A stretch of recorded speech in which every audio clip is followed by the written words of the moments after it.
Amravati Amravati city का निर्माण भारत की सबसे हाईटेक सिटी के रूप में किया जा रहा है। दरअसल 2014 में जब आंध्र प्रदेश तेलंगाना से अलग हुआ तो आंध्र प्रदेश राज्य का सबसे डेवलप सिटी हैदराबाद तेलंगाना राज्य को मिल गया और आंध्र प्रदेश को अपने लिए एक नई राजधानी बनाने को कहा गया। लेकिन आंध्र प्रदेश अगले 10 सालों तक राजधानी के रूप में अपना सारा काम हैदराबाद से कर सकता था, यानी अगले 10 सालों तक हैदराबाद दोनों के लिए राजधानी के रूप में काम करेगी। यानी इन 10 सालों में ही आंध्र प्रदेश को अपने लिए एक नई कैपिटल बनानी होगी। इसके लिए आंध्र प्रदेश के गुंटूर डिस्ट्रिक्ट में कृष्णा नदी के दक्षिणी तट पर अमरावती शहर को बनाया जा रहा है। अब सवाल उठता है कि आखिर इसी जगह को क्यों चुना गया। दरअसल आंध्र प्रदेश और तेलंगाना दोनों स्टेट एक ही थे और राजधानी हैदराबाद थी, तो इस स्टेट के कुछ डिस्ट्रिक्ट वाले लोगों के लिए अपने कैपिटल आने में मोर देन 800 किलोमीटर का सफर तय करना पड़ता था। इसी को देखते हुए अमरावती को चुना गया, क्योंकि अमरावती आंध्र प्रदेश के मिडिल पार्ट में पड़ता है। साथ ही इसका लोकेशन कृष्णा नदी के तट पर था और दुनिया के किसी भी कंट्री और सिटी का डेवलपमेंट उस सिटी या कंट्री से ज्यादा होता है जो कंट्री या सिटी नदी या समुद्र के किनारे बसा होता है। अमरावती शब्द का चयन तेलुगु राजाओं के प्राचीन राजधानी अमरावती मांदिल के ऐतिहासिक शहर से लिया गया है। अमरावती शहर विजयवाड़ा से लगभग 20 किलोमीटर दूर स्थित है, जो 217 किलोमीटर में फैला हुआ है। अमरावती सिटी को बसाने के लिए 25 गांवों के 24,000 किसानों ने अपने लगभग 30,000 एकड़ जमीन गवर्नमेंट को दान कर दिया और ये भारत के इतिहास में अब तक का सबसे बड़ा भूमि दान है। हालांकि इसके लिए आंध्र प्रदेश के तत्कालीन चीफ मिनिस्टर चंद्रबाबू नायडू ने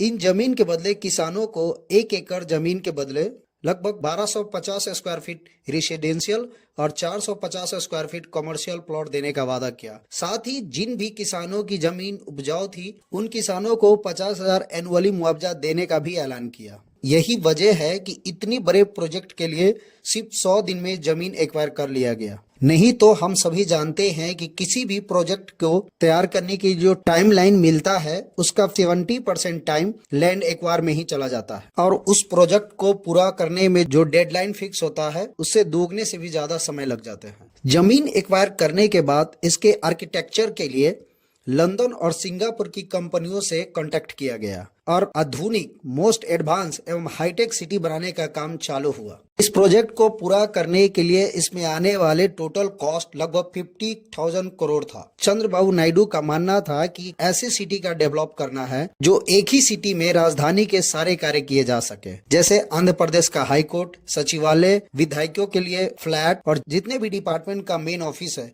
सभी अमरावती सिटी में ही हो, ताकि किसी भी गवर्नमेंट के काम को एक ही जगह किया जाए और सभी गवर्नमेंट ऑफिस के बीच कोऑर्डिनेट बनाना भी आसानी हो। अमरावती सिटी बनाने के लिए APCRDA यानी Andhra Pradesh capital region development authority बनाया गया। इसका काम था इन 10 सालों में सारे पैसे कलेक्ट करना और सिटी को कंप्लीट करना। इसने इसके लिए वर्ल्ड बैंक से 2500 करोड़ का लोन लिया, एशियन इंफ्रास्ट्रक्चर बैंक से 1400 करोड़ और कुछ पैसे सिंगापुर से लिए तथा लगभग 132 संस्थानों ने अपनी ऑफिस और बिल्डिंग बनाने के लिए यहाँ लैंड खरीदे, उससे भी कुछ पैसा आया। फिर अक्टूबर 2015 को प्राइम मिनिस्टर नरेंद्र मोदी जी के द्वारा इसका शिलान्यास किया गया और सिटी बनाने का काम शुरू हुआ। सिटी का लगभग 50% से ज्यादा काम पूरा होने वाला था, जैसे रोड बन गए, बहुत सारे बिल्डिंग बन गई, विधानसभा बन गए, सचिवालय बन गए, हाई कोर्ट की बिल्डिंग बन गई और कई प्राइवेट स्कूल और कॉलेज की बिल्डिंग बन गई। इन प्रोजेक्ट को बनाने में अब तक मोर देन 10,000 करोड़ खर्च हो चुका था। लेकिन फिर 2019 में आंध्र प्रदेश के विधानसभा चुनाव में चंद्रबाबू नायडू की हार हो गई और YSR कांग्रेस के जगन मोहन रेड्डी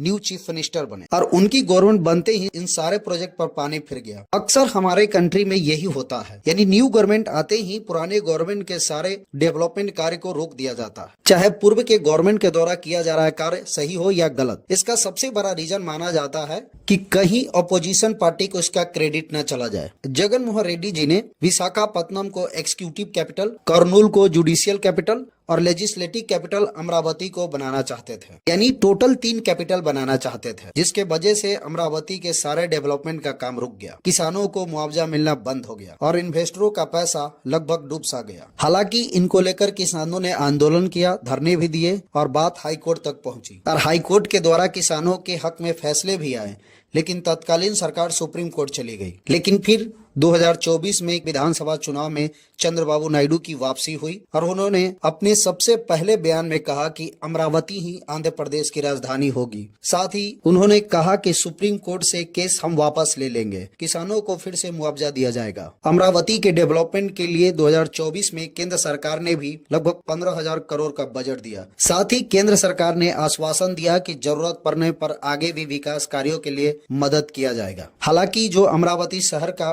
डेवलपमेंट का प्रोजेक्ट 50,000 करोड़ का था, वो अब बढ़कर 1 लाख करोड़ का हो गया। लेकिन चंद्रबाबू नायडू ने वादा किया कि मैं अपने इसी कार्यकाल में इस कैपिटल को बनाऊंगा। अगर इस सिटी की खासियत की बात की जाए तो इसे इंडिया का सबसे हाईटेक कैपिटल के रूप में डेवलप किया जा रहा है। इस सिटी के 60% भाग को हरा भरा किया जा रहा है। इसके लिए हजारों की संख्या में पेड़ लगाए जा रहे हैं। साथ ही इस सिटी में जितने भी रिहायशी बिल्डिंग है, सभी पे सोलर पैनल लगाए जा रहे हैं ताकि इसे वर्ल्ड की सबसे बेस्ट कैपिटल सिटी के रूप में विकसित किया जा सके। अमरावती में ट्रांसपोर्ट सिस्टम की बात की जाए तो इसके लिए मेट्रो के प्रोजेक्ट पर भी काम हो रहा है। साथ ही इस सिटी में चलने वाले ज्यादातर व्हीकल इलेक्ट्रॉनिक व्हीकल होंगे। साथ ही वाटर टैक्सी की भी बंदोबस्त किए जा रहे हैं। सिटी के बीचों बीच न्यू यॉर्क के जैसा बहुत बड़े पार्क होंगे। इस सिटी को डेवलप हो जाने के बाद 5 लाख से ज्यादा लोगों को जॉब मिलेंगे, जिससे ये सिटी आंध्र प्रदेश के जीडीपी के साथ साथ इंडिया के जीडीपी ग्रोथ में भी अपनी अहम भूमिका निभाएगी।